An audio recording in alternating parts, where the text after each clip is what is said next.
Στα χρόνια τα παλιά, σε χώρα μακρινή, εζούσαν γελαστές, γαλάζιες πονηριές. Στρουμφάκια να μαζεύεις. Είσαστε τα στρουμφάκια, αυτά τα μικρά γαλάζια ανθρωπάκια που είναι πάντα χαρούμενα. Στο χωριό μας να βρεις, ψάξε κι ίσως το βρεις. Στον βουνό τις φλαγιές, στα δάση που δεν είδες ποτέ.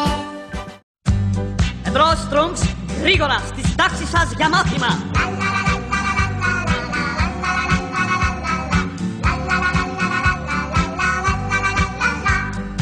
Έτοιμοι αρχίζουμε. Μάγκες τις στρουμφίζουμε, Βγάλτε τα βιβλία σας. σώστε την υγεία σας. Διάβασες το μάθημα. Μάθημα ανάθεμα, Αργασία και χαρά. στρουμ σημαίνει ξενιασιά. Ποιοι ήταν οι αρχαίοι θεοί? Τόσα